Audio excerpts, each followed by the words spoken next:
Hola, Hola, ¿cómo estás, Olga? bien. Bienvenida a estas primeras jornadas de arte, investigación y creación multidisciplinaria dedicadas a la abstracción. Y pues un saludo a la exhibición en tres formas, curada por Abdiel Segarra Ríos.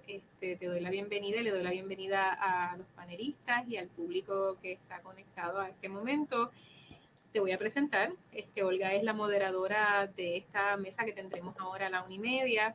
Ella es profesora de Historia del Arte Contemporáneo y Estudios Curatoriales en la Universidad Autónoma de Madrid. Es autora del libro Exposiciones y Comisariados, Relatos Cruzados, editorial Cátedra del 2020, y de varios artículos sobre historia de las exposiciones. Ha comisariado Mil Bestias que Rugen, dispositivos de exposición para una modernidad crítica en el Centro Andaluz de Arte Contemporáneo en el 2017. Y entre 2001 y 2016 fue conservadora jefe y jefa de investigación y educación del Museo del Patio Herreniano de Valladolid y previamente fue conservadora del área de documentación e investigación de la colección de arte contemporáneo. Además de participar en Modernidades Descentralizadas, que es una de las organizaciones con las que estamos trabajando estas jornadas, es miembro también del proyecto de investigación European Forum for Advanced Practices, así que te doy la más cordial bienvenida. La mesa de ahora se titula Cartografías en Tránsito, así que bueno, te dejo la tarea. Gracias por estar acá y pues disfruten, que salga todo bien. Bueno, pues primero de todo quería dar las gracias a Raquel y al museo y al equipo con el que hemos estado trabajando para la preparación de estas jornadas y pues también mostrar mi satisfacción porque un poco en el proyecto del que ha hablado Raquel de modernidades descentralizadas, cuyo objetivo es precisamente ver cuáles son las conexiones en el eje transatlántico en la segunda mitad del siglo XX, y en la mesa anterior pues creo que han quedado bastante bien trazadas algunas de estas intercambios pues por la diáspora, por el exilio, esa nueva manera de hacer historia del arte más transnacional, ¿no?, en la que estamos un poco empeñadas. Y bueno, pues dentro de la mesa de ahora acá, de allí casi la tarde y aquí ya casi la noche, el primer ponente va a ser Javier León, que nació en Venezuela en el año 1970. Es un artista con una amplia trayectoria expositiva, licenciado en Artes Plásticas y magíster en Artes Plásticas, Historia y Teoría en la Universidad Central de Venezuela, director del Centro de Estudios Independientes, fundado en 2004 y dedicado a la investigación de las prácticas curatoriales en Venezuela. En segundo lugar, escucharemos la ponencia de Lluïsa Martínez Rivera, que nace en Chicago de padre mexicano y madre puertorriqueña y se crió entre México y Puerto Rico. Tiene un bachillerato en diseño ambiental de la Facultad de Arquitectura de la Universidad de Puerto Rico en su recinto de Río Piedras y una maestría en filosofía de la misma universidad. Y actualmente es estudiante doctoral del programa de filosofía de la Universidad de Salamanca. Y su tesis trata sobre la espacialidad de la justicia en los textos de Platón y Henri Lefebvre, y también como artista su obra gráfica abarca la pintura, la fotografía y el diseño gráfico. Y por último presentará su ponencia Zuleika Alejandro, que nació en San Juan en 1988. Es una artista multidisciplinaria puertorriqueña que se ha desarrollado en distintos medios como la cerámica, la pintura, la escultura y el performance. Y cuenta con exhibiciones a nivel internacional y experiencia en el campo de la educación artística. Y también ella es estudiante de doctorado en Artes y Educación en la Universidad de Granada, también en España. Y su trabajo como artista y como educadora tiene un interés por visibilizar los cuerpos marginados y la agencia de la materia en el proceso creativo. Y yo creo que con esto ya podemos empezar y le doy la palabra a Javier.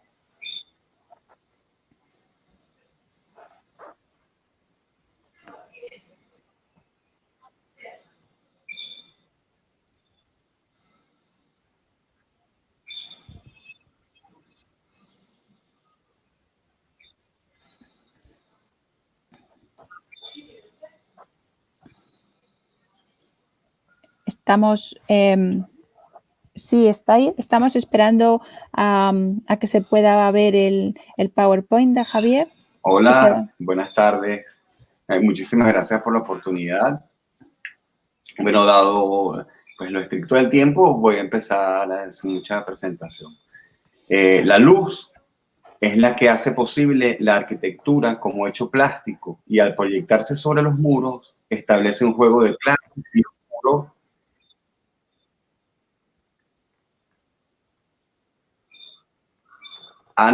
No se escucha.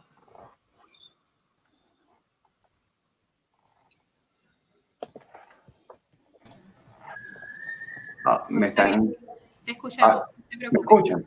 Estamos aquí, sí, te escuchamos. Ok. Inicio. La luz es la que hace posible la arquitectura como hecho plástico y al proyectarse sobre los muros establece un juego de claro y oscuro que hace de la materia un drama y una pasión. Carlos Raúl Villanueva. La ciudad universitaria de Caracas fue declarada Patrimonio Mundial en la 24ª Asamblea Ordinaria del Comité del Patrimonio Mundial celebrada en Cairns, Australia, el 2 de diciembre de 2000. Los criterios para la obtención de su inscripción fueron los siguientes. La ciudad universitaria de Caracas es una obra maestra del urbanismo, la arquitectura y el arte modernos, creada por el arquitecto venezolano Carlos Raúl Villanueva y un importante grupo de artistas de vanguardia. La ciudad universitaria de Caracas es un ejemplo sobresaliente de realización coherente de los ideales del urbanismo, la arquitectura y el arte de principios del siglo XX. Constituye una ingeniosa interpretación de los conceptos y espacios de la tradición colonial, así como una solución abierta y ventilada apropiada para el clima tropical. Todo esto forma parte del acta del Comité de Patrimonio Mundial. En la presente ponencia revisaremos algunos aspectos relacionados con el valor excepcional de esta obra de la arquitectura y arte modernos. Un conjunto arquitectónico constituido por 89 edificios y dependencias que conforman el campus de la Universidad Central de Venezuela y la colección cerrada de arte moderno, Síntesis de las Artes, imbricada en el conjunto y conformada por 105 obras de 26 artistas, 15 venezolanos, 11 internacionales.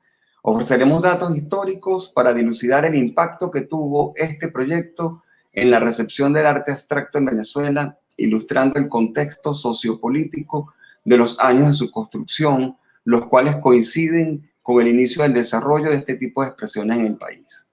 Luego de haber realizado 2 urbanizaciones para gente de clase media y obrera, El Silencio, Caracas, 1941, y General Rafael Urdaneta en Maracaibo, 1943, el gobierno nacional, presidido por Isaías Medina Angarita, 41-45, le comisiona en 1944 la planificación y construcción a Villanueva de la ciudad universitaria de Caracas, en los terrenos de la Hacienda Ibarra, 150 hectáreas ubicadas en lo que entonces era el límite de la ciudad.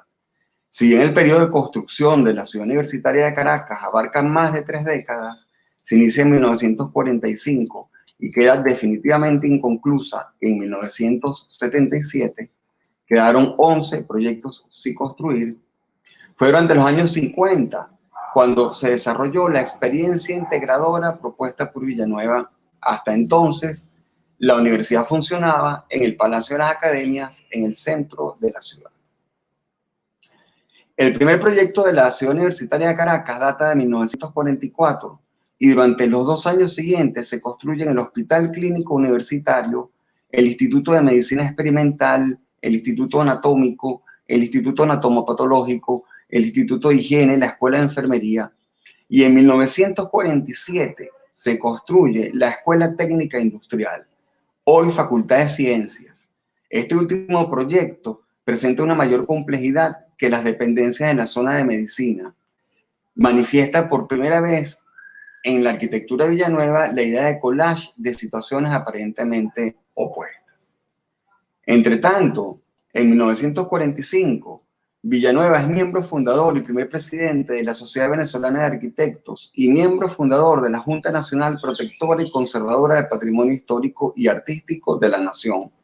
Forma parte del equipo de 6 arquitectos del TABO, Taller de Arquitectura del Banco Obrero, que para el 47 iniciaba la construcción de 22 urbanizaciones, 2 de ellas diseñadas por Villanueva, quien además era el director fundador de la Comisión Nacional de Urbanismo, desde 1946. En el año de 1948 se estrenaba La democracia en Venezuela. Si bien desde octubre de 1945 imperaba un ambiente democrático presidido por Rómulo Betancourt en calidad de presidente de la Junta Revolucionaria de Gobierno, luego del derrocamiento de Medina Angarita, la llegada a la presidencia de Rómulo Gallegos, quien duró desde febrero a octubre de ese año, constituyó la primera vez que tomaba el poder un presidente elegido a través de la votación universal, directa y secreta. La razón por la que había sido revocado el presidente Medina Angarita había sido justamente por no haber concedido el derecho al sufragio universal. En 1948 se crea la Organización de Estados Americanos, la OEA. El crítico de arte cubano José Gómez Sicre, quien desde 1946 trabajaba en la Unidad de Artes Visuales de la Unión Panamericana en Washington, fue ascendido al cargo de jefe de la Unidad de Artes Visuales del nuevo organismo. Para los actos de la toma de posesión de Gallegos, se le comisiona a Gómez Sicre, de forma intempestiva, reunir un conjunto de obras plásticas de toda América, como aporte de la OEA a los actos de toma de poder del nuevo gobierno en Venezuela. En apenas 10 días, tal lo improviso de la petición, Gómez Sicre logró seleccionar 52 obras representativas de 43 pintores de 14 países del continente. Se inaugura la Exposición Panamericana de Pintura Moderna en el Museo de Bellas Artes el 16 de febrero, el mismo día de la toma de posesión. Días después, el 22 de febrero, se inaugura en el Liceo Fermín Toro la exhibición de 55 obras de un grupo de 10 pintores jóvenes, Abreu, Barrios, León Castro, quien nació en Puerto Rico, por cierto, Fernández Díaz, profesor de la planta del liceo, Guevara Moreno, Manaure, L.F. Martínez, Navarro, Otero, Rengifo, todos con importante inscripción histórica en la historia del arte en Venezuela. Gómez Sicre es invitado al recinto de la exposición y sugiere la creación de un taller libre. Así, luego de los trámites correspondientes ante el ministro de Educación Nacional, se crea el taller libre de arte. Un mes después, esta exposición del Fermín Toro va a ser mostrada en la Escuela Normal Gran Colombia, cuyo edificio construido por Villanueva en 1939 corresponde a un primer momento moderno de la trayectoria del arquitecto. Así, el 9 de julio de 1948, en el tercer piso del edificio del centro de Caracas, inaugura el taller libre de arte, bajo la dirección del pintor Alirio Ramas. La exposición inaugural es de Mateo Manaure, quien en declaraciones ofrecidas al periódico El Nacional un par de meses después se confiesa pintor abstracto. De 1943 datan las primeras obras abstractas reflejadas por la historiografía del país. Se trata de tentativas producidas por Osvaldo Vigas, Mateo Manaure, Mario Snagerman y otros, y producían obras abstractas desde el 45, otros que produjeron obras abstractas de 45, quiero decir. En el 48, por pocos días, se exhiben Las cafeteras de Alejandro Otero en el Museo de Bellas Artes, obras abstractas que causan polémica y ponen de relieve el escepticismo y la resistencia existente por parte del público y de los intelectuales hacia este tipo de expresiones. Resistencia que permanecerá al menos institucionalmente hasta 1958, cuando Alejandro Otero obtiene el Premio Nacional de Artes Plásticas en el Salón Oficial de Arte. Así, mientras la izquierda tildaba a los abstraccionistas de retardatarios, la derecha los acusaba de ser comunistas. En palabras de Miguel Arroyo, por entonces director del Museo de Bellas Artes. Allanaron el camino para la recepción del arte abstracto, la creación del grupo y la revista Los Disidentes desde París en 1950, así como la creación de la Galería Cuatro Muros, dedicada al arte abstracto, dirigida por los artistas Carlos González Bogén y Víctor Valera, a su regreso de París. Sin embargo, el ánimo general era proclive a negarle validez a este tipo de expresiones. Una polémica generada entre Alejandro Otero y Miguel Otero Silva en un artículo publicado en El Nacional y otro publicado por la crítica de arte Marta Traba, el primero en el 58 y este en el 65, desatan interesantes y recordadas polémicas públicas sobre el asunto de la pertinencia o no de la abstracción en nuestro continente. Estas polémicas dejaron expuesto cómo todavía en aquellos momentos cuando las corrientes constructivas contaban ya con una considerable aceptación y estaba en auge el informalismo, un importante sector percibía el arte abstracto como una expresión que niega al hombre y a la tierra, que no quiere saber nada del pueblo ni de sus angustias. Esto en palabras de Miguel Otero Silva.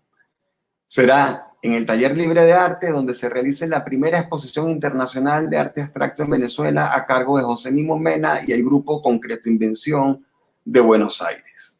Mimo Mena estudió en la Escuela de Artes Plásticas, fue cercano a Villanueva y se desempeñó como jefe del departamento de dibujo de la Reorganización del Silencio. Vivió algunos años en Puerto Rico, por cierto, durante los años 60.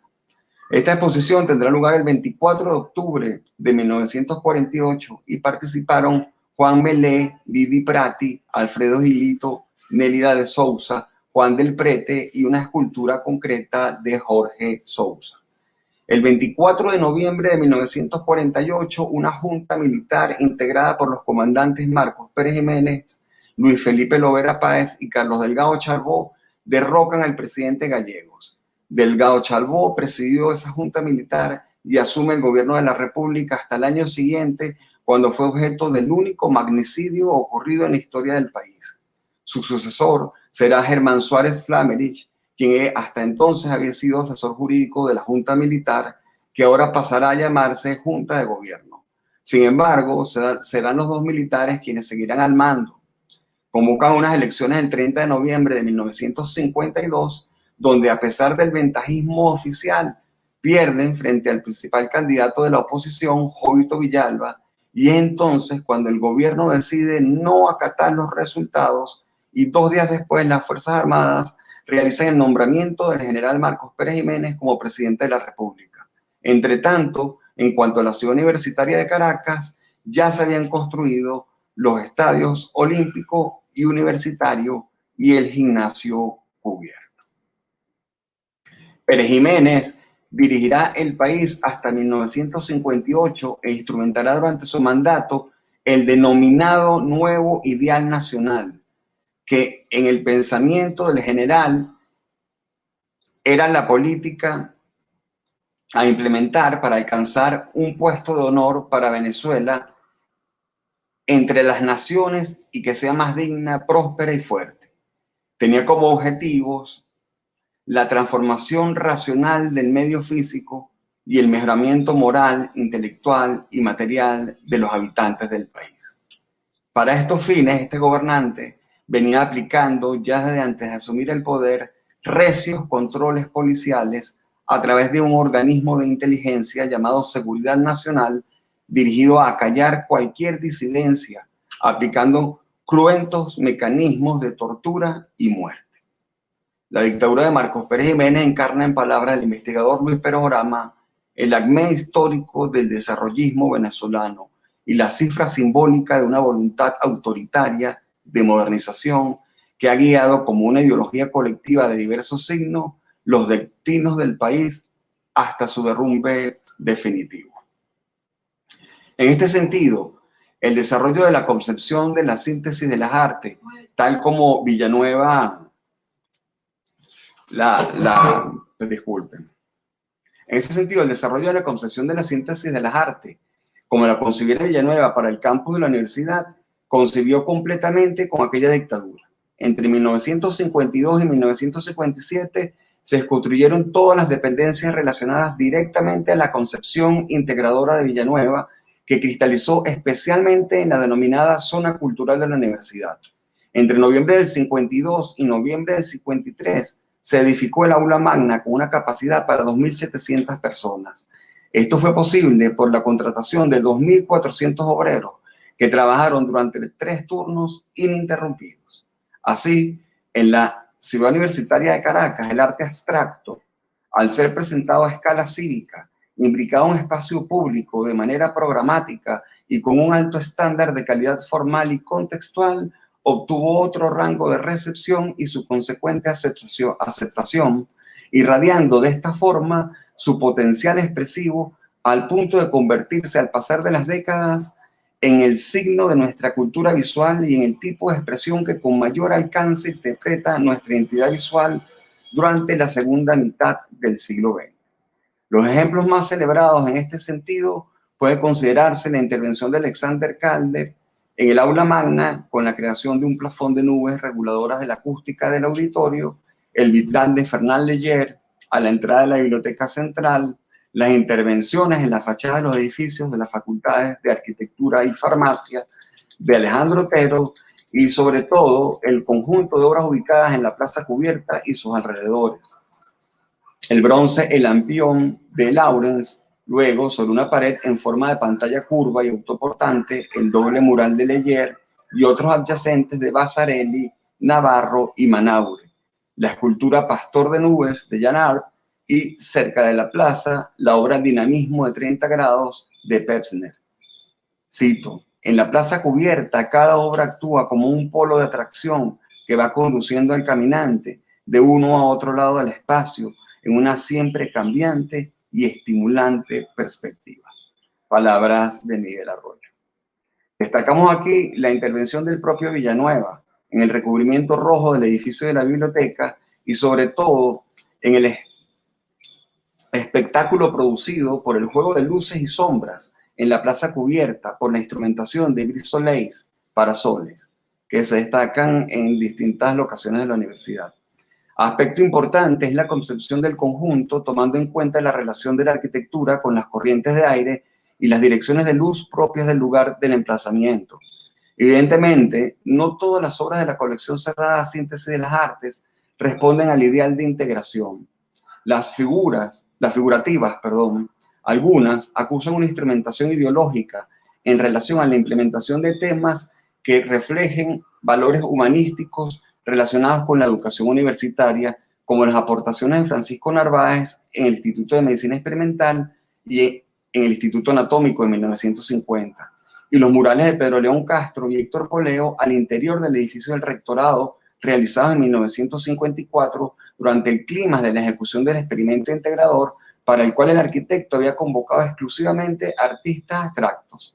En cuanto a este aspecto, señala Miguel Arroyo que la disposición de algunas obras en el conjunto, más que a una integración, responde a una interrelación, concebida esta no como decoración, aspecto al que Villanueva consideraba como elaboración de superficie e incluso catalogaba de hostil a la arquitectura.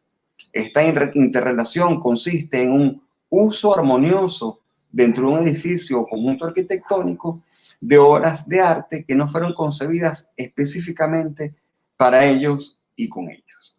El empeño puesto durante la implementación del nuevo ideal nacional en el desarrollo edilicio será a la postre el signo de aquella dictadura, aspecto por el cual ha sido objeto de reivindicaciones que no toman en cuenta que esto fue posible gracias a que Venezuela gozaba de un beneficioso tratado cambiario desde mediados de los años 30 y que desde finales de los 40, durante el gobierno de Gallegos, se había implementado legalmente el acuerdo llamado 50-50, con el cual los beneficios de la comercialización del petróleo se repartirían a partes iguales entre el Estado venezolano y las petroleras norteamericanas, lo cual dio lugar a que la década de los 50 haya sido en la que mayor concentración de recursos tuvo gobierno alguno durante el siglo XX, ¿no? Cosa que por lo menos en Venezuela siempre existe la creencia que ha sido en los años 70, pero los economistas han demostrado que fue en los 50. Concluimos subrayando que el pintor oficial del régimen perejimenista fue Pedro Centeno Vallenilla, un maestro de la pintura académica formado en Europa que practicó una fórmula de nativismo manierista que reivindicó la imagen de los caciques indígenas y los héroes de la patria. Obras suyas para aquel régimen fueron Venezuela, 1953, mural en el Círculo Militar, y Venezuela recibiendo los símbolos del Estado Nacional, 1954, en el Salón de los Escudos del Palacio Federal Legislativo. Ambos en Caracas. De todo esto podemos inferir que la presencia de expresiones de arte moderno en la ciudad universitaria de Caracas, su instrumentación ideológica como voluntad modernizadora del espacio y el pensamiento, responde entonces más a la personalidad de un urbanista y arquitecto visionario y a un grupo de artistas convocados por él que a una política cultural por parte del Estado. Esto fue posible no solo gracias a su genio creativo y a su condición y vocación social, sino a una personalidad que supo estar consciente y trascender las limitaciones que imponían quienes ejercían el poder. Muchas gracias.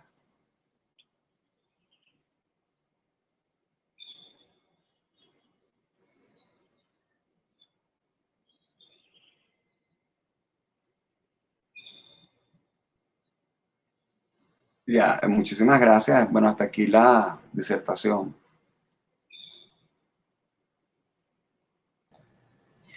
Muchas gracias. Estamos pendientes a que Olga retome los trabajos. Muchas gracias. Y habíamos pensado en ir dando paso. Ahora tiene la palabra Yuiza. Vale.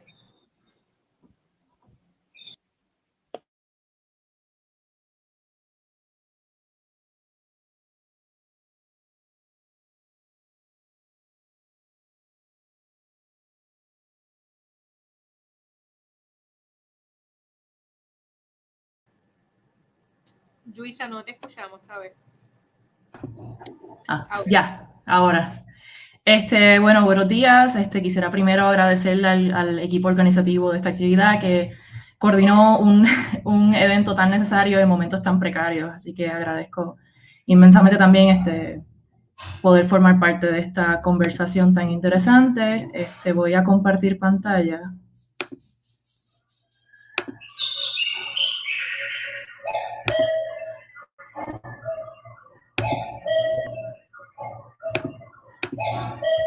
Si me da un segundito, perdonen.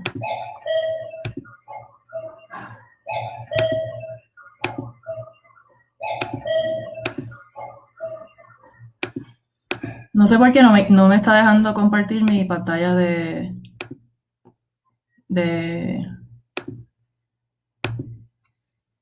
Déjame volver a cerrarlo y abrirlo de nuevo.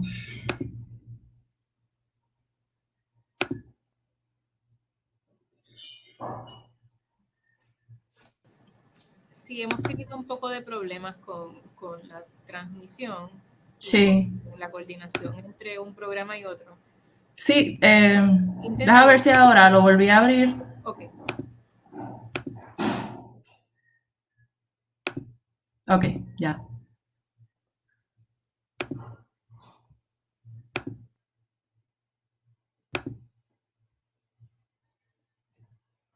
¿Qué tal? ¿Se ve completa la pantalla?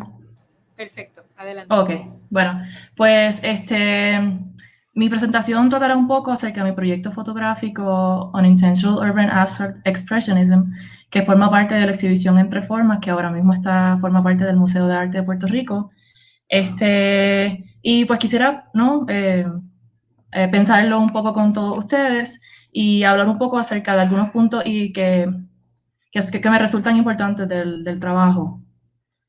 Aquí en forma para tener una idea del proyecto. Bueno, el proyecto primero comienza con esta foto que tomé en Nicaragua en el 2013, pero viene siendo varios años después que en el 2017, como pueden ver en esta gráfica, que formalmente el proyecto comienza y se enfoca básicamente en 3 ciudades: Salamanca en España, en Porto, Portugal, y ahora en Pátzcuaro, México, que es donde estoy ahora mismo. Pero el proyecto lo he trabajado en distintas partes del mundo, ya sea en donde sea que he viajado, así que también incluye algunas fotografías de París y de Puerto Rico, las veces que he podido visitar. Dicho proyecto contiene fotos como esta, donde yo reconozco cierto tipo de abstracciones dentro del entorno urbano. Esta fue en Ponce. Así que nada, haré referencia a este trabajo y a estas imágenes para entonces entrar a una discusión política y filosófica sobre el trabajo. La presentación la dividí en 3 partes. Primero vamos a hablar acerca del espacio abstracto, luego acerca del trabajo fotográfico sobre este espacio abstracto y después acerca de la vida cotidiana y los espacios invisibles. Así que comienzo.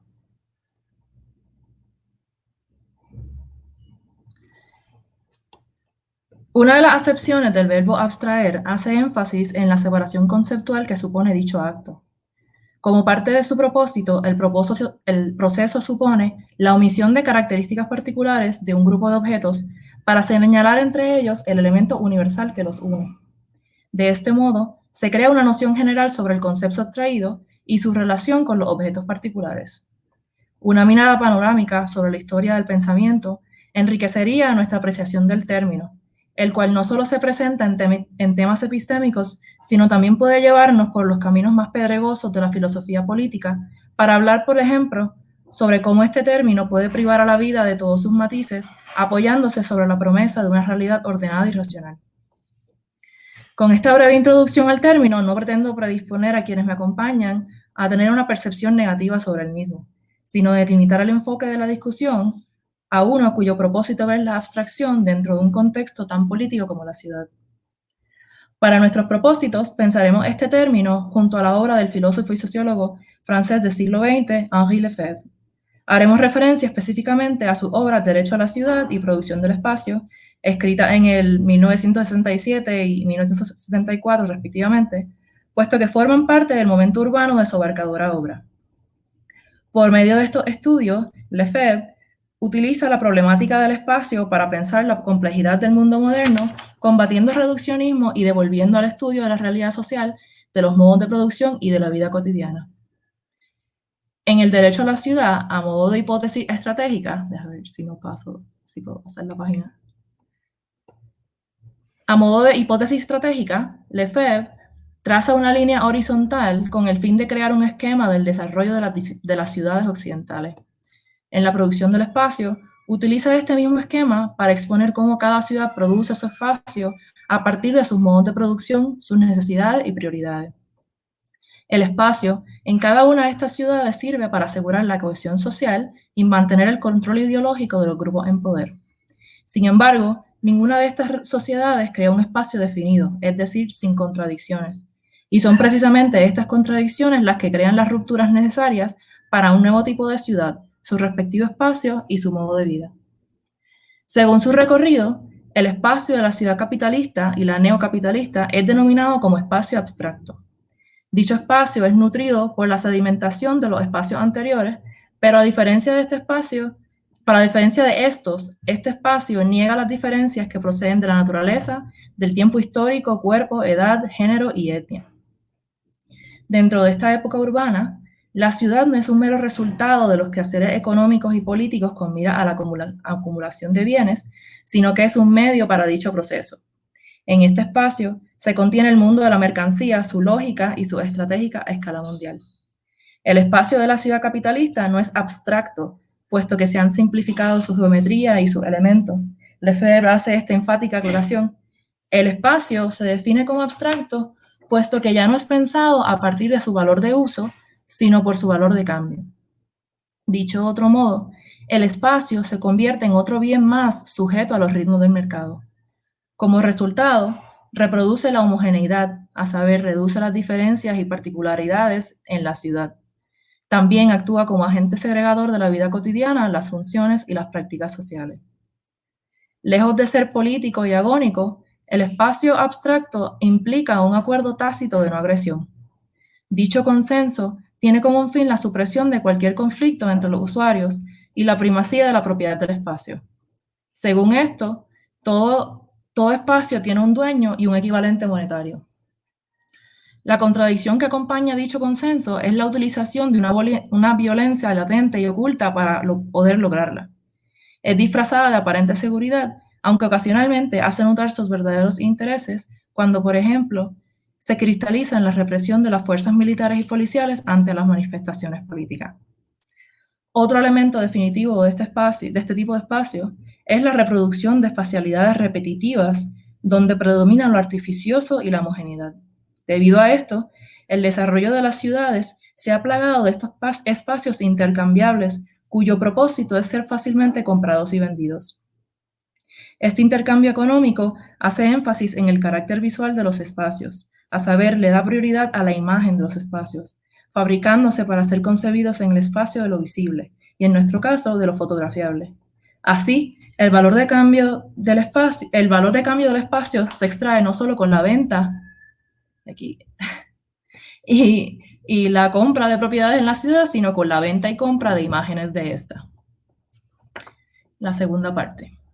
sobre los niveles de abstracción. Partiendo de esta noción crítica del espacio abstracto, las superficies fotografiadas en este proyecto toman otro sentido. No son meramente paredes, puertas o ventanas que sirven de lienzo fortuito para las composiciones abstractas capturadas por la fotografía, sino un primer substrato de abstracción en el cual se despliegan las texturas y colores enmarcados como una pieza. A saber, estas composiciones de expresionismo abstracto, aquí tengo otra, no están incidiendo sobre una pared, sino que están incidiendo directamente sobre el valor de cambio, el respeto a la propiedad privada, como también retan la noción de consenso de quienes comparten un espacio. Por esto, entre este primer substrato de abstracción y las capas abstractas superpuestas sobre ella, existe una tensión productiva en la medida que supone, en muchos casos, la intervención de otros agentes con distintos o contrarios propósitos. Así como argumentó Lefebvre, el espacio no es pasivo y, como vemos, estas composiciones tampoco parecen serlo. En diversas ocasiones pude captar este tipo de interacción y consecuente reconfiguración de las composiciones observadas. Capa tras capa, estas composiciones efímeras demuestran las distintas voluntades en juego como reto a la misma noción de abstracción del espacio en el cual habitan. La tensión mencionada resulta ser como una suerte de quiebre de la unicidad y consentimiento requerido por el orden lejano y abstracto del Estado. Y aquí quería compartir con ustedes algunas que se ve cómo siguen tachando las mismas paredes. Y aquí como otra persona reconoce una geometría en la pared. Y acá.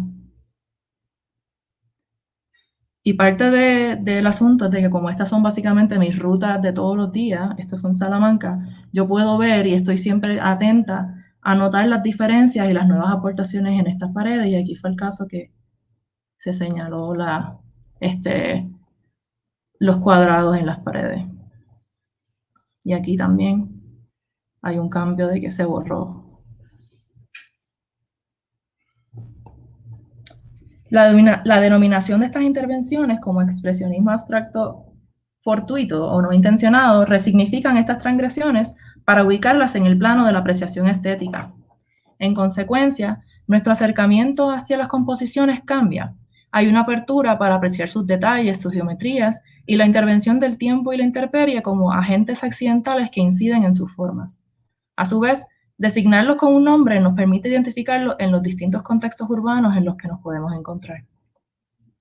La descontextualización de las superficies urbanas presentadas en este proyecto supone otra capa de abstracción en las imágenes.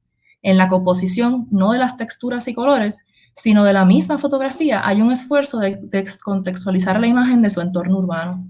Sin embargo, el mismo nombre del proyecto podría contradecir esta aseveración, es decir, con la denominación de Unintentional Urban Abstract Expressionism, se identifica el escenario donde se enfocarán los esfuerzos, el espacio construido. Igualmente, en las imágenes no se elimina por completo el entorno urbano, al punto de que observando la imagen no se pueda distinguir entre la fotografía de una pared y un trabajo propiamente ejecutado, por ejemplo, en un lienzo. Más aún, resulta importante la presencia de estos elementos urbanos para ubicar la experiencia estética en el espacio de la ciudad. Teniendo esto claro, la descontextualización y abstracción entendida como la remoción de elementos particulares ocurre en la universalidad de estos espacios urbanos, a saber, que podrían estar en cualquier ciudad alrededor del mundo. Así, el espacio abstracto que sirve como primer sustrato pierde su contexto para ser representativo de cualquier urbe. Afortunadamente, el carácter internacional del proyecto permite subrayar esta abstracción. Sin ningún tipo de información, resultaría difícil reconocer en cada imagen la ciudad de su procedencia y por eso también no quise incluirlo en la presentación. Esta observación nos recuerda a la descripción del espacio abstracto de Lefebvre como uno producto de la repetición y de las fuerzas que trascienden las fronteras nacionales, las fuerzas del mercado, cuya lógica de eficiencia y rentabilidad determinan su funcionamiento, han hecho en muchos aspectos a nuestras ciudades indistinguibles. Como fuerza contraria a esto quedan las reglamentaciones de construcción implementadas para preservar el valor histórico de algunas ciudades. Tanto Salamanca en España, Oporto en Portugal y Pátzcuaro, México, han sido declaradas Patrimonio de la Humanidad. Es decir, hay un esfuerzo para que la nueva construcción y preservación de estas ciudades resguarden su forma particular. Sin embargo, estas reglamentaciones no son suficientes para ayudarnos a distinguir la localización de las fotografías, donde las fotografías fueron tomadas. De este modo, el carácter urbano del proyecto carece de una singularidad que lo ate a alguna parte del mundo.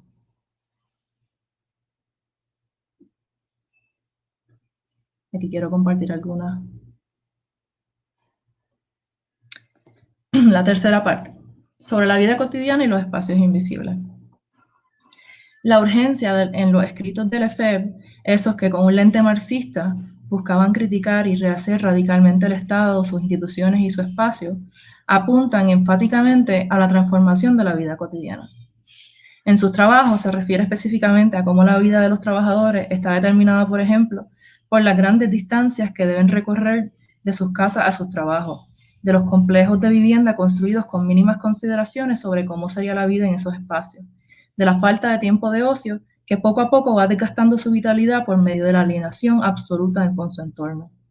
Para el filósofo, el propósito de cualquier revolución no se limita a un cambio en las estructuras de poder y su funcionamiento, sino que debe enfocarse en transformar por completo el diario vivir de la comunidad política. Por muchas razones, este proyecto fotográfico parte de este mismo reclamo.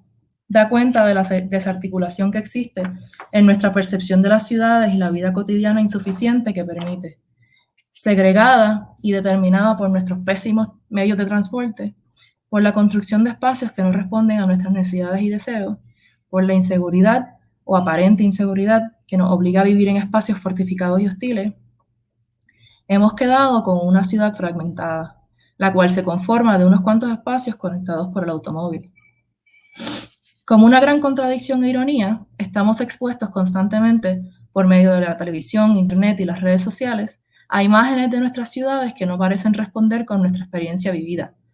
Estas son las imágenes prístinas y atractivas que presentan un mero estereotipo rentable de nuestras ciudades. Estamos todos invitados, si tenemos los medios económicos para hacerlo, a consumir la experiencia de ciudad. Sin embargo, esta experiencia está mediada por los grandes intereses que dirigen la mirada y las fotografías reproducidas en las redes sociales para reafirmar esta misma idea de la ciudad. En miras a esto, la práctica de la fotografía como parte de la vida cotidiana puede servir como una forma radical de ver, sentir y experimentar la ciudad. Aquí quisiera compartir, esto fue en Salamanca y para mí fue bien interesante y ha sido una manera bien rica para mí de conocer las ciudades que he vivido, porque he estado mucho más atenta a los eventos importantes políticos que han pasado. Y, por ejemplo, cuando fue hace unos años las votaciones en Barcelona, en España, por ejemplo, se llenaron muchas ventanas y muchos balcones de banderas de España, mientras las paredes parecían más a la imagen que estamos viendo. Así que es bien interesante, además de hablar con gente de los espacios y hacer comunidad en estas ciudades, ver las paredes y estar atento a esto nos da mucha más información acerca de las vidas políticas y económicas de la ciudad.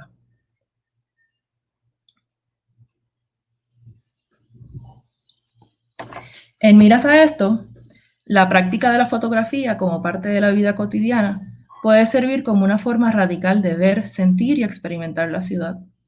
El ejercicio de coleccionar instancias puede sorprendernos con sus resultados, en la medida que supone un proceso de abstracción de ciertos elementos de algo tan complejo y rico como lo son nuestras ciudades.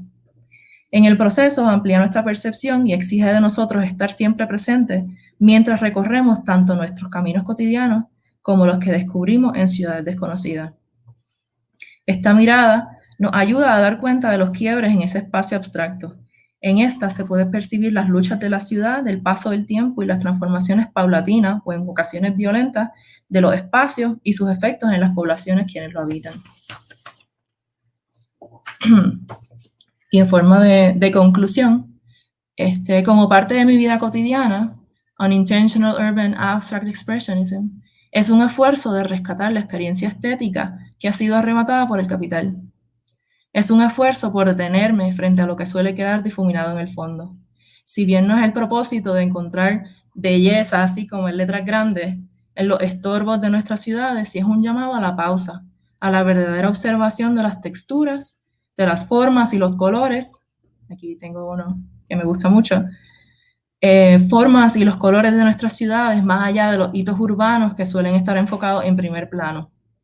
De este modo, Espacios que antes parecían carecer de sentido o interés se transforman con nuestra mirada para ser incluidos en parte de la imagen mental de nuestras ciudades. En el proceso, nuestra mirada a su vez se transforma, se hace tal vez un poco más curiosa, más generosa ante nuestro entorno, posibilitando nuevas experiencias estéticas en espacios antes pensados como no dignos para ello. Así que con eso termino y muchísimas gracias por escucharme.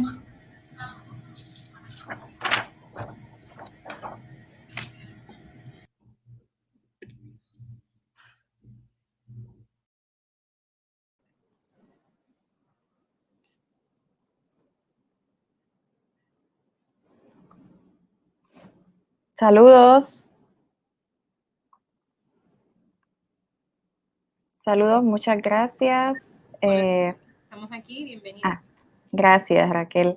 Gracias a Raquel, al museo y a todas las personas que están involucradas en la organización de este evento. Muy agradecida de formar parte del mismo. En el día de hoy voy a estar presentando una ponencia que se titula Lo informe. Un segundo, déjame buscar aquí la ventana.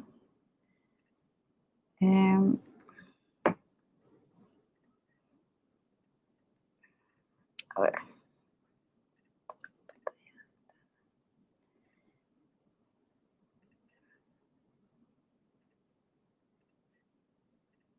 Ahora está aquí. Ya.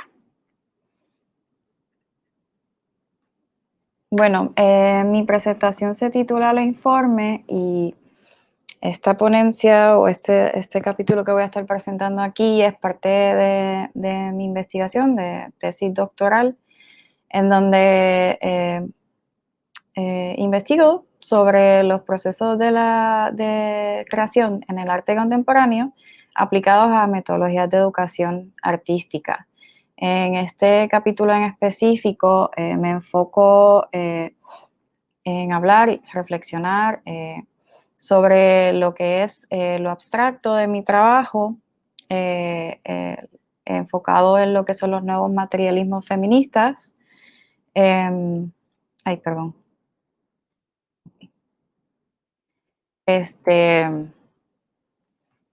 Y bueno, voy a comenzar entonces. Para mí, trabajar con lo informe, como pongo aquí de título, es una manera de abordar la nada, lo innombrable, lo que no tiene forma y por lo tanto no pertenece a ninguna categoría. Es soltar paradigmas que muchas veces nos exigen darle forma y nombre a todo lo que hacemos. Enfocarnos en los materiales y su agencia es una manera de prestar atención al vacío, lo que está fuera de nuestra comprensión, lo indeterminado y lo que carece de un lenguaje, lo que no cabe en las palabras.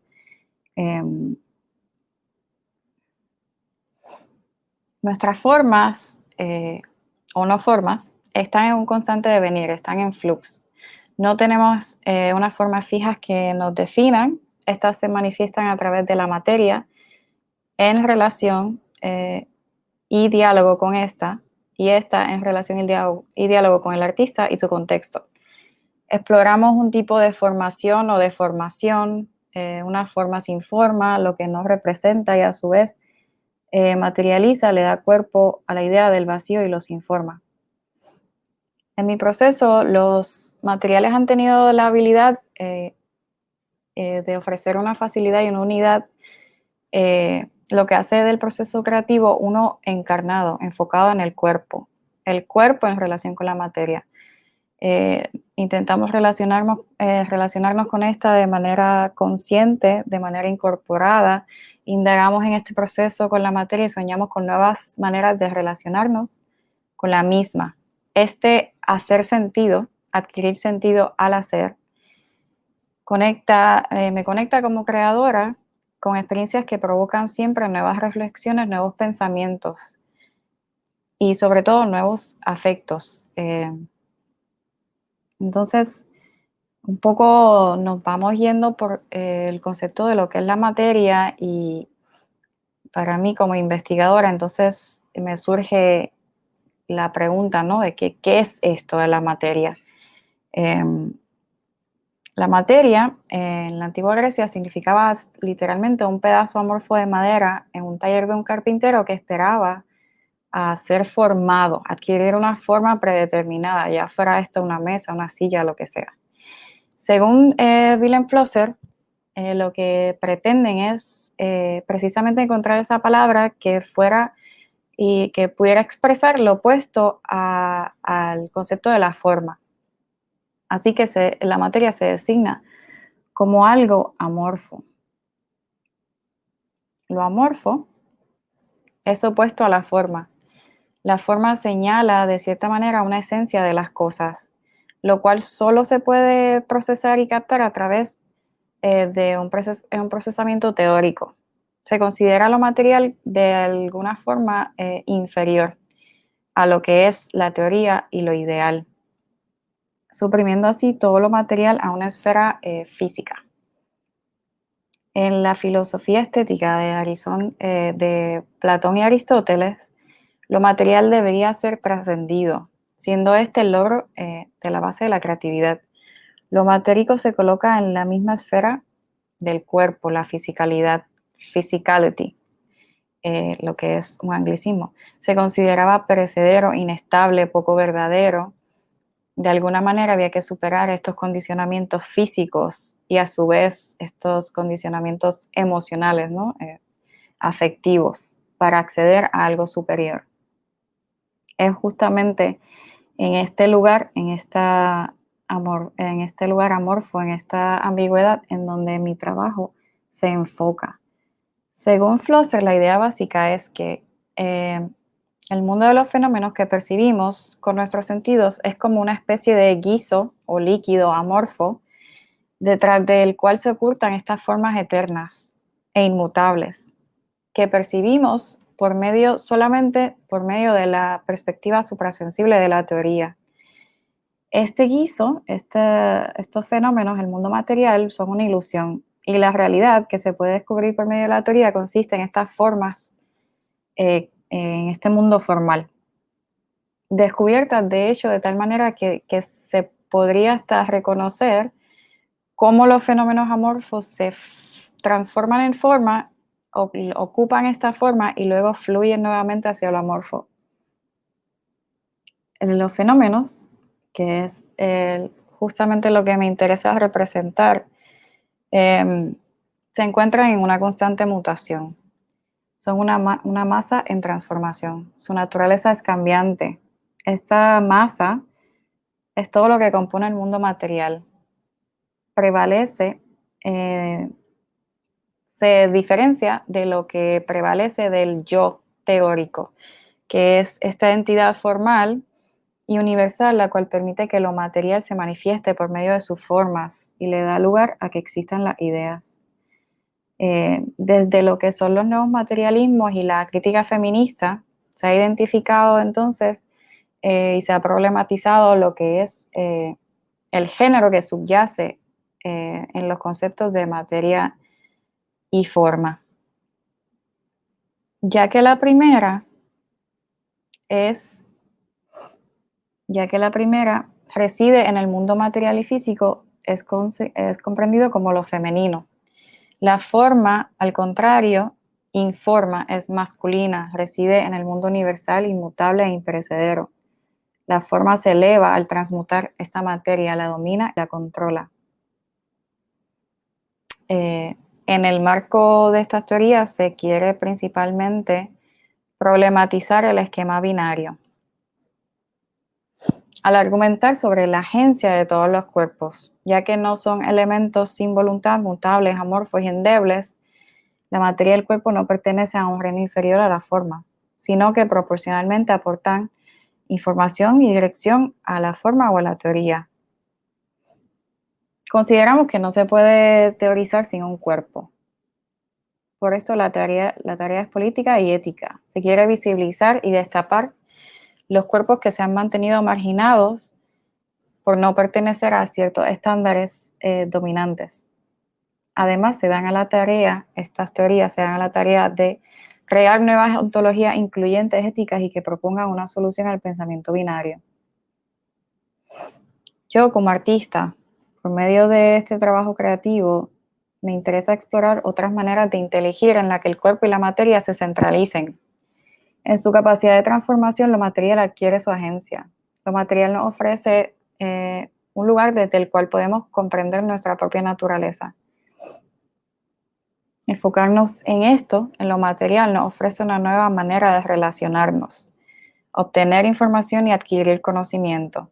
El arte, de estas formas, funge como una herramienta eficaz para acceder a este tipo de relación y reflexión. Citamos un texto de Lyotard, un texto curatorial, en donde él propone una cierta definición de la materia que resuena en nuestro trabajo.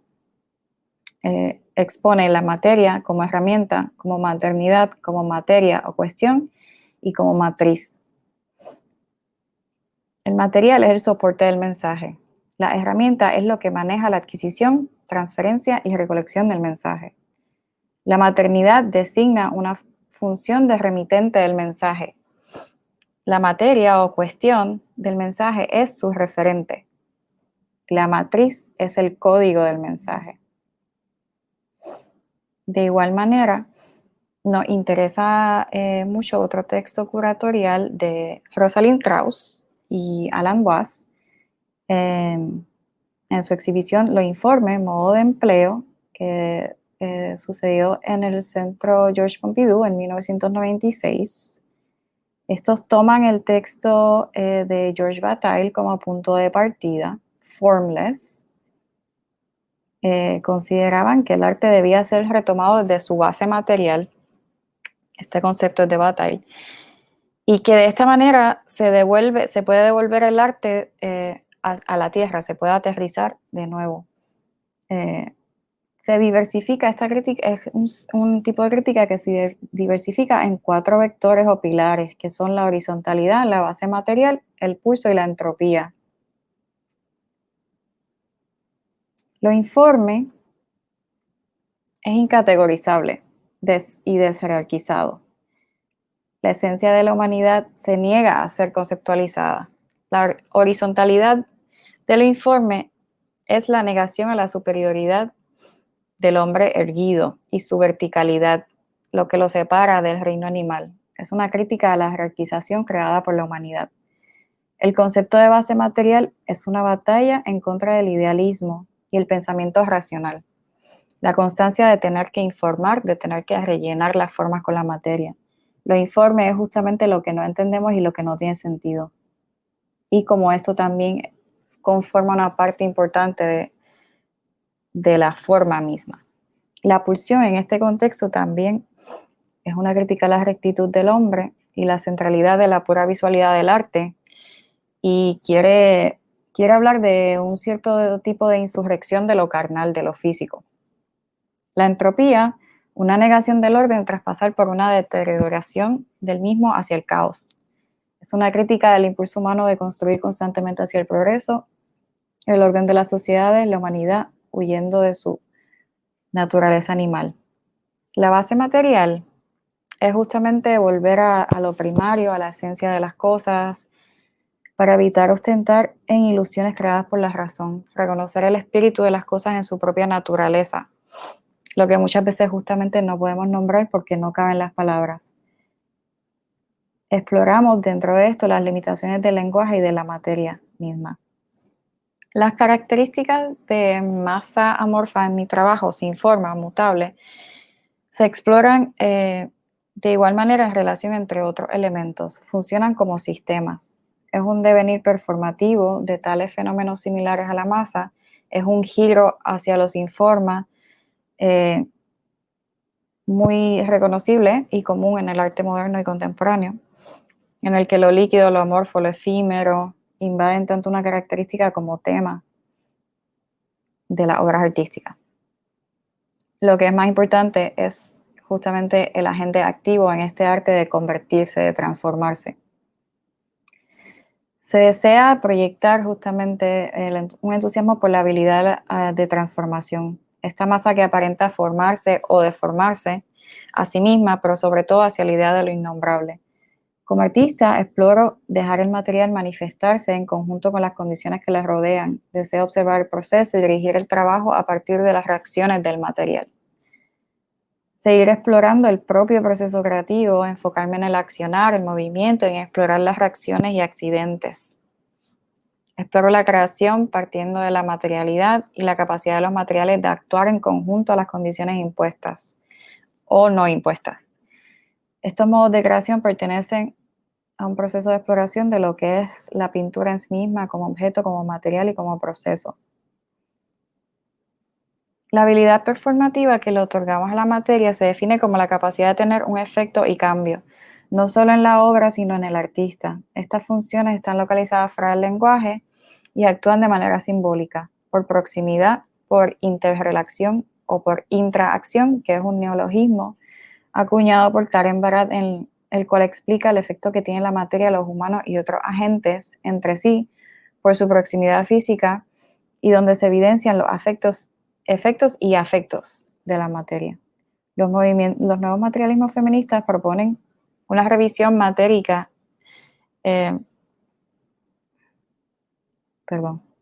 proponen una revisión matérica y física de los focos de producción de conocimiento, desde donde se teoriza. Se pretende alejar del hombre universal, racional, sin cuerpo, que tradicionalmente produce la teoría, y se enfoca en los cuerpos y sus entramados materiales, sociales y económicos en su contexto. Se propone revisar teorías humanistas para que se tomen en consideración todos los cuerpos marginados, qué es lo humano, con el propósito de desarrollar teorías más inclusivas y que validen la diversidad en la teorización y la producción del conocimiento. Se pretende alejar del foco antropocéntrico y se localiza en la red de interconectividad en la que existimos todos, los humanos, los objetos, los animales.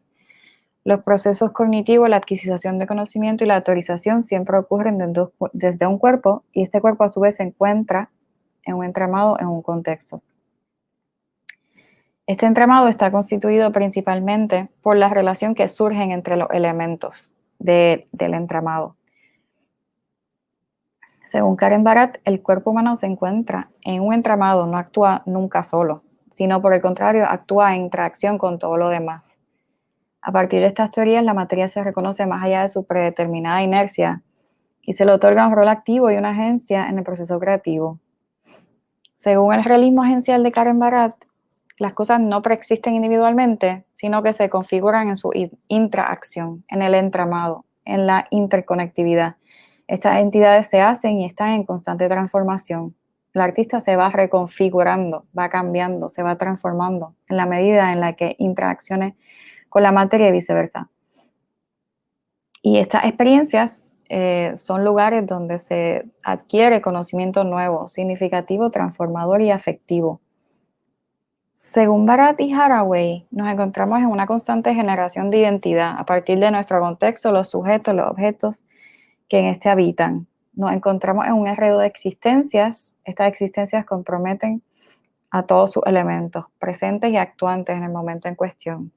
Se le adjudica una agencia al contexto, los objetos y los sujetos. En este sentido, comprendemos que nuestro conocimiento situado, adquirido por estar localizado justamente en un lugar en específico, existe en relación a todos los elementos, ya que en estas reconfiguraciones activas y constantes, nosotros, la materia y el entorno existimos en conjunto. La materia nos enseña resistiendo los discursos dominantes, mostrándonos nuevas formas de ser. Los cuerpos se resisten a los modos dominantes de posicionamiento. En los actos políticos se desafían las reglas del gobierno. La sexualidad excede el marco legal. La materia resistente nos demuestra los límites del mundo, tal y como los conocemos, y nos impulsa a cambiar esos límites. Nuestros propios cuerpos son campos de batalla desde los cuales cuestionamos, superamos imposiciones que son ajenas a nuestra naturaleza y a una idea falsa del orden y el progreso. En nuestro proceso creativo podemos explorar nuevas formas de relacionarnos, las cuales sean desjerarquizadas, horizontales. Buscamos darle espacio a esas formas sin forma, dejarlas manifestarse y dejarlas ser tal y como queremos, la libertad de nuestros propios cuerpos. Y con esto termino.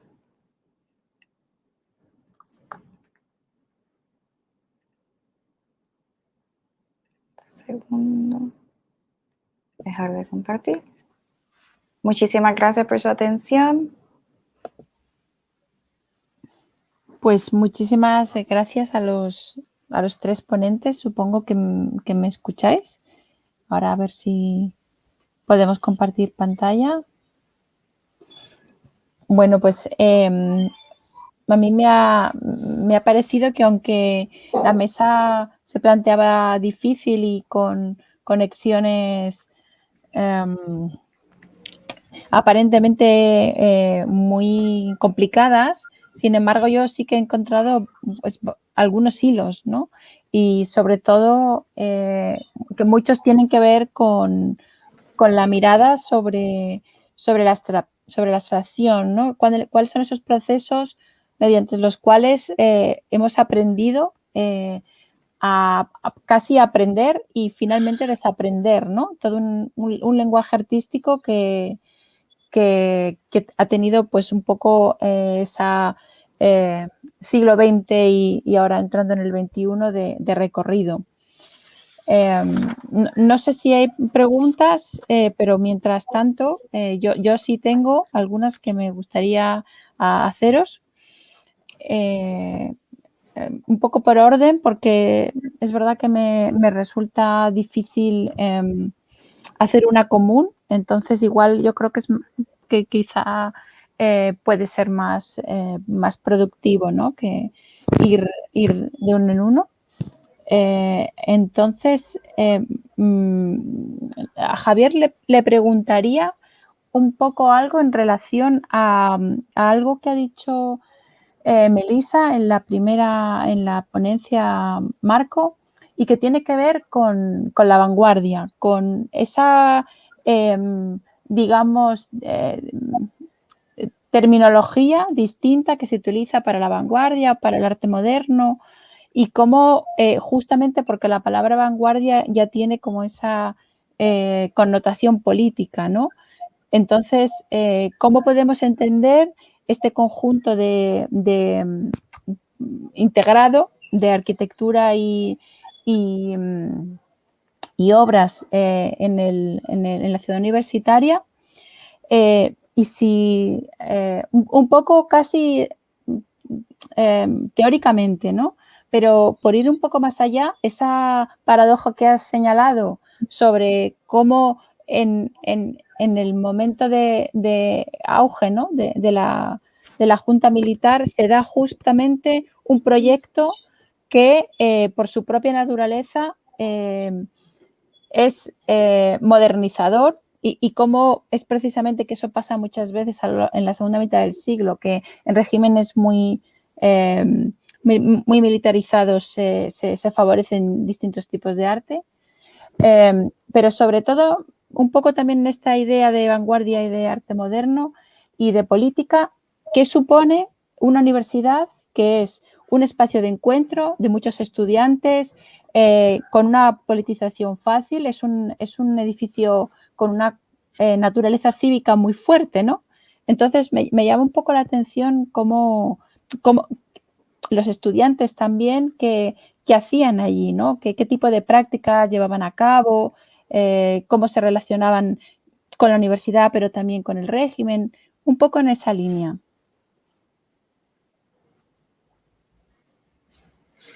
Bueno, la Universidad Central de Venezuela ha sido un agente político de resistencia desde la aparición prácticamente de ese campus universitario en los años 50, de acuerdo a las motivaciones de los estudiantes al régimen de cada momento histórico, pues ha tenido sus características, ¿no? Yo te cuento, por ejemplo, que yo desarrollé un proyecto expositivo llamado Aula Magna, que se expuso en una galería privada en Caracas, y pues el director de cultura de la universidad lo vio y me solicitaron que lo expusiera ahí mismo en el recinto de la Aula Magna, que queda en la galería universitaria. Esto fue en 2012.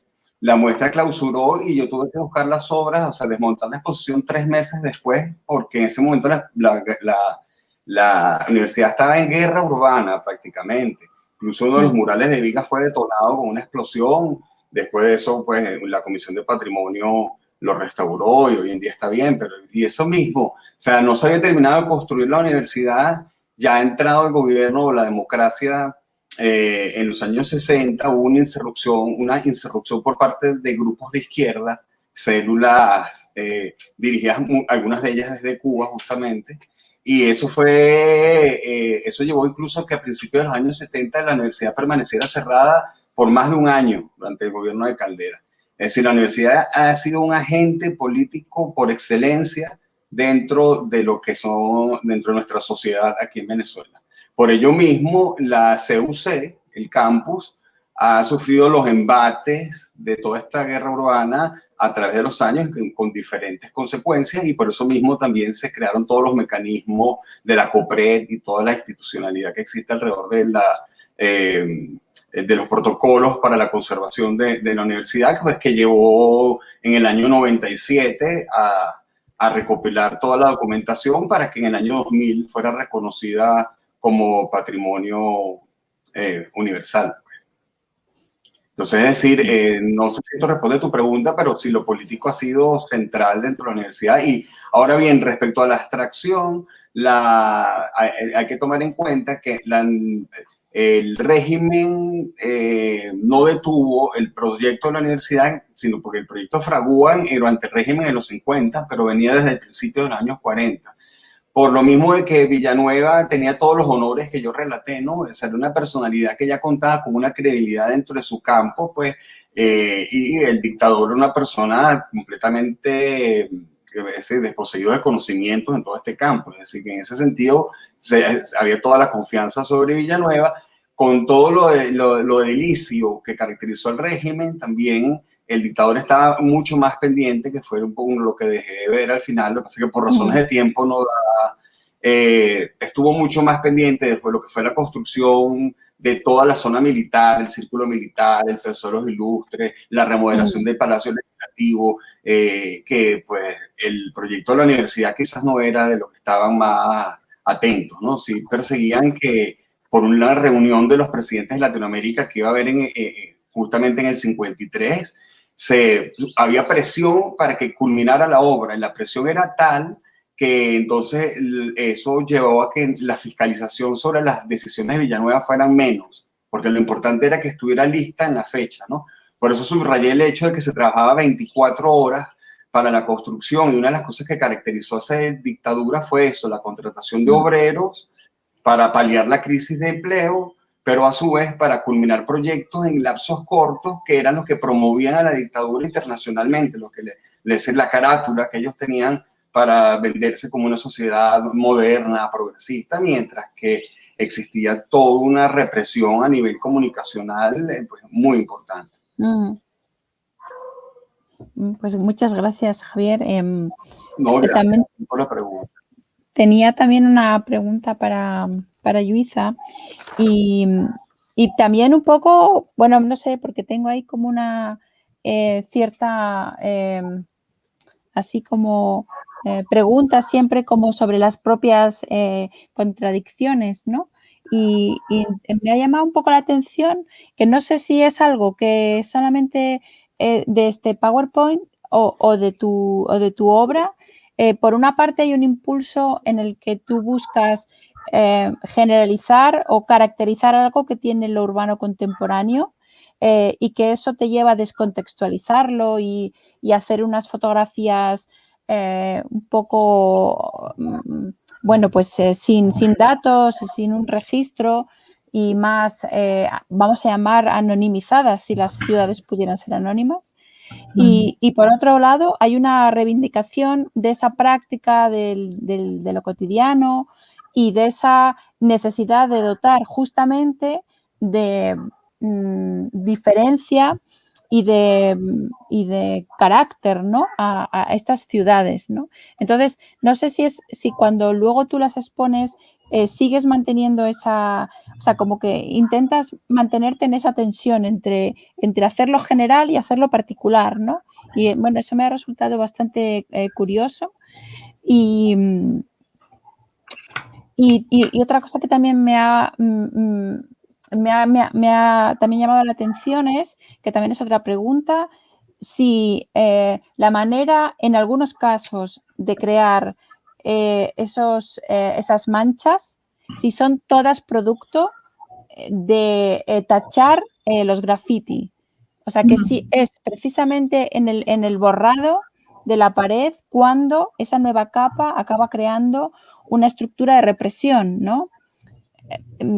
O sí, en otras imágenes, por ejemplo, la de la chapa de las tiendas que se baja, que también tenía como, al principio la has puesto, esa entiendo que es más, no responde tanto a esa digamos, modo de tachar. Sí. Y sin embargo, por hilar un poco con Zuleika, intentaba todo el rato pensar las paredes y las chapas como esa materia que tiene su propia agencia, ¿no? Como si esa pared que a través de esas capas de pintura tuviera ese poder también, ese poder agencial que está tratando Zuleika de rescatar, ¿no? O sea, como... Y luego tú, por otra parte, como rescatas esa mirada más estética que hemos aprendido ya desde esos años un poco que nos podemos remontar hacia a los 30.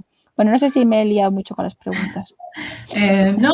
Me parecen bien interesantes y en cuanto a lo primero acerca de lo general, la tensión que hay entre lo general y lo particular, ciertamente sí existe esta tensión, pero para mí es interesante en el sentido de que todo lo que nos aqueja en nuestras ciudades es muy posible lo que le aqueja a otra ciudad en otra parte del mundo. O sea, cuando hablamos de gentrificación, por ejemplo, o lo que está pasando con la ciudad y la proliferación de los Airbnbs, por ejemplo, la imagen que yo puse ahí era de Coimbra, pero lo mismo se puede hablar del Viejo San Juan, lo mismo se puede hablar de otras ciudades alrededor del mundo. O sea que, de cierta forma, sí, me ha permitido a mí conocer lo particular que aqueja cada espacio, que han sido mis espacios, porque estos son mis espacios cotidianos, pero también me ha permitido ya verlo en conjunto, ver cómo realmente, debido a que por la globalización y todas estas fuerzas que sobrepasan lo que digo, las fronteras nacionales, realmente es algo que compartimos en todas las urbes. Así que sí está esa tensión de conocer lo particular de cada ciudad y entender también de que estos mismos procesos ocurren en otros lugares. Así que, y en cuanto a eso, en la presentación no puse los nombres, porque quería dar enfatizar ese carácter abstracto y descontextualizar las imágenes, pero ahí ustedes vieron imágenes de Puerto Rico, imágenes de México, imágenes de España, imágenes de Francia, y realmente como que realmente no podría saber de qué parte del mundo serían las imágenes, así que quería hacer ese énfasis. Pero en la página de internet que la monté con Tumblr, si van a uuae.tumblr.com, en el buscador tú puedes poner el nombre de los países y entonces te hace el escogido de las fotos particulares a México, Puerto Rico, y así te puedes tener otra lectura sobre el trabajo. Y también en Instagram, que es el otro medio que comparto, con los hashtags se deja claro en dónde es cada imagen. Pero para propósitos de la presentación quería dejar ese misterio un poquito.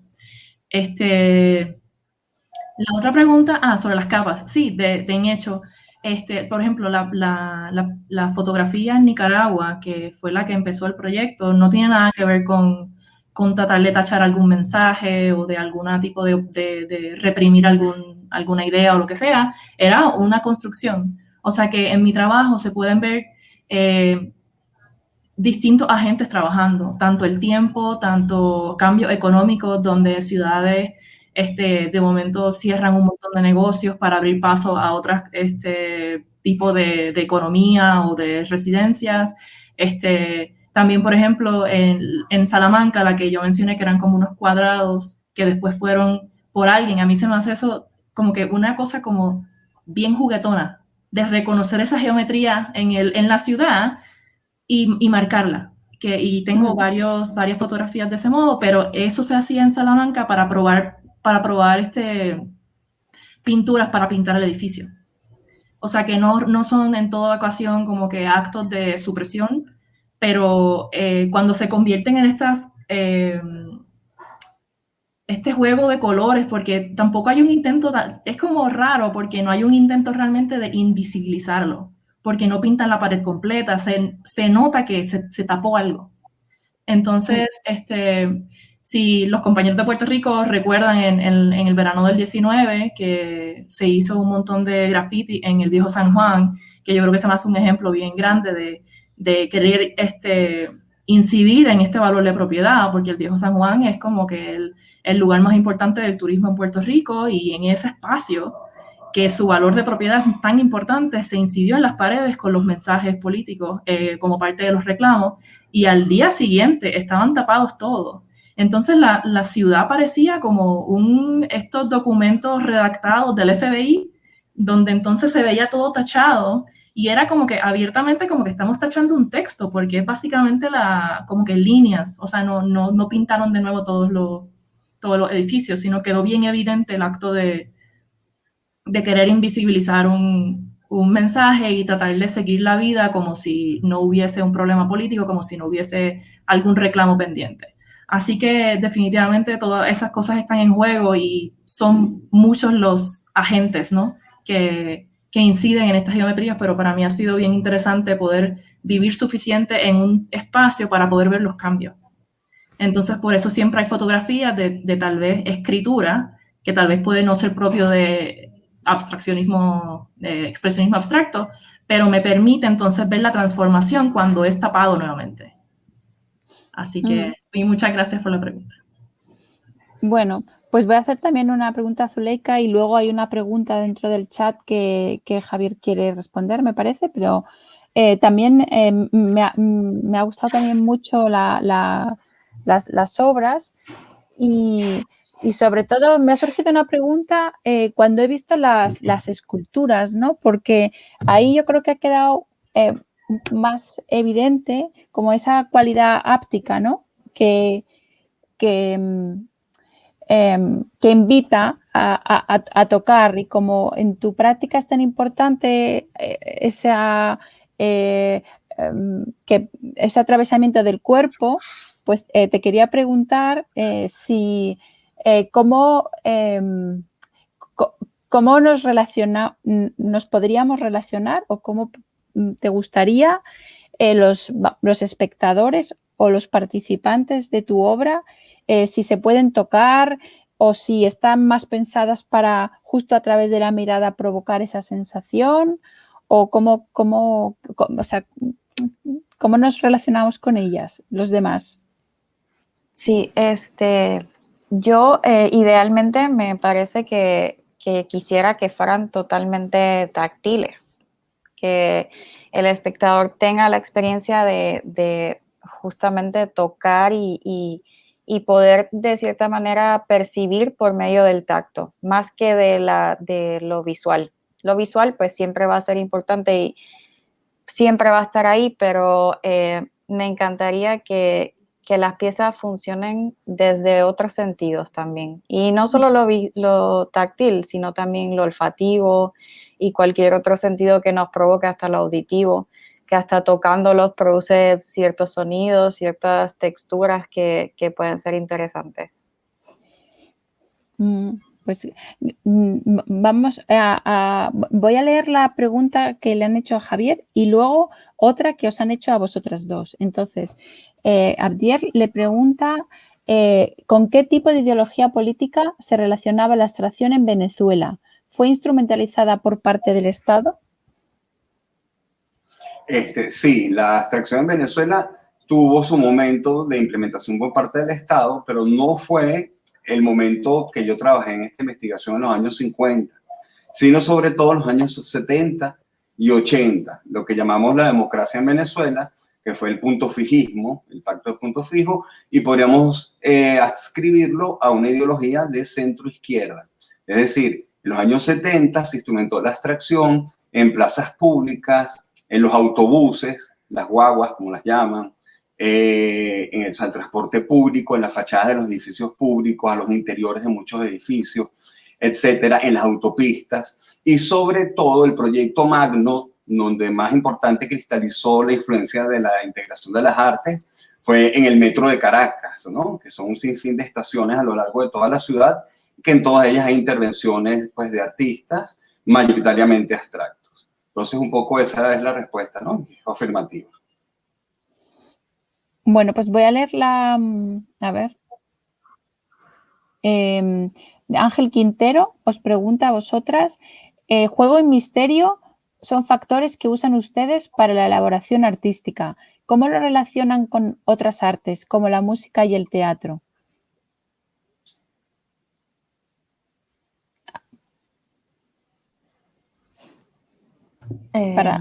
Bueno, si sí que puedes empezar, Zuleika. Ok, bueno, considero que de cierta manera los medios artísticos siempre tienen como unos puntos de relación, de intervención mutuo. Sobre todo desde mi perspectiva, que sí, pues mi trabajo es bastante multidisciplinario y justamente me gusta como que ver esos juegos entre disciplinas o entre medios. Creo que directamente así con la música y el teatro, yo creo que lo puedo tomar por el lado que habla un poco de lo performativo, del proceso creativo, que pues tiene un elemento de cierta manera teatral. Creo que justamente en el proceso creativo y en estas piezas que estoy trabajando, es importante hablar y que se materialice justamente la experiencia creativa. Y como el juego entre las manos del artista y el material, en cómo incluso la cerámica puede llegar a ser un registro de esa actividad, de esa performance que recurre con el tiempo, pero se solidifica en el objeto. Y de por ahí como que creo que puede tener algo de contestación la pregunta. No sé si Luisa tiene algo más. Sí, pues lo del juego y el misterio, ciertamente, porque yo creo que es parte del asunto de cómo transformar mi diario vivir o la vida cotidiana.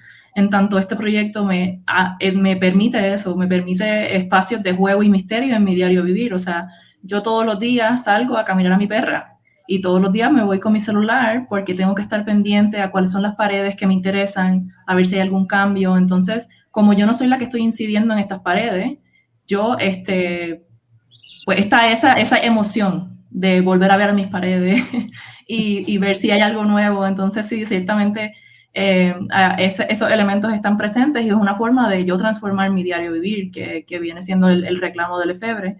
Y la conexión con la música y el teatro, yo considero este proyecto en particular para mí siento que va a llevarme por distintos caminos, o sea, que se va a transformar con el tiempo y tal vez podría considerar la música y el teatro en colaboración con otras personas, porque la música y el teatro no se me da a mí. Así que yo creo que sería un espacio para colaboración. Muchas gracias por la pregunta. Y Abdiel pregunta a Zuleika por el proyecto de cerámicas, que está en paralelo a las pinturas, ¿no? Que nos has enseñado. Sí. ¿O no? Sí, ambas, como que no trabajo un medio a la vez, sí voy trabajando a ambos medios en conjunto y se retroalimentan y es como una búsqueda de un mismo lenguaje pictórico y escultórico. Pues nada, yo creo que justo van a dar las 3, supongo que es allí, las 9 aquí. Y pues quería, pues nada, cerrar la sesión, aprovechar y daros las gracias a todos y a todas y confiar en que mañana pues siga siendo tan interesante como ha sido hoy. No sé si dejarle la última palabra a Raquel. Sí, Olga, muchísimas gracias. Han sido un primer día de la jornada estupendo, unas mesas sumamente interesantes y sobre todo me ha fascinado la interrelación entre movimientos y estrategias creativas de nuestros artistas en Venezuela, en Puerto Rico, y sobre todo la relación conceptual, no solamente formal, ¿verdad? En términos de cómo las estrategias se van desarrollando. Gracias Zuleika, gracias Luisa y Javier León, gracias a ti Olga. Y bueno, mañana comenzamos un segundo día de jornadas, tenemos a las 9:30 la presentación o la conferencia del curador de la exhibición Entre Formas, Javier Segarra Ríos, quien estará directamente hablando de su ejercicio curatorial. La conferencia se titula Nunca es demasiado tarde, reflexiones en torno al proceso curatorial de la exhibición. Luego tendremos a las 11 de la mañana una tercera mesa que se titula Cuerpos, Prácticas y Resonancias, con la artista Marily Pizarro y la poeta Alexandra Pagán Vélez. Y a la 1:30 tendremos entonces una cuarta y última mesa que se titula Puerto Rico, punto de inflexión, una mesa bien interesante, moderada por Tamara Calcaño, donde se trabajará el desplazamiento a la isla de Puerto Rico como un catalizador para el desarrollo del lenguaje abstracto y vanguardista en la obra de artistas como Julio Plaza, Regina Silveira y Olga Dueñas. Así que les agradezco muchísimo al público por su conexión, por su tiempo. Gracias a nuestros panelistas, colaboradores, moderadores. Gracias a todos, a todas y a todos. Y bueno, continuamos mañana. Muchas gracias. Muchas gracias. Buenas tardes. Muchas gracias. Gracias.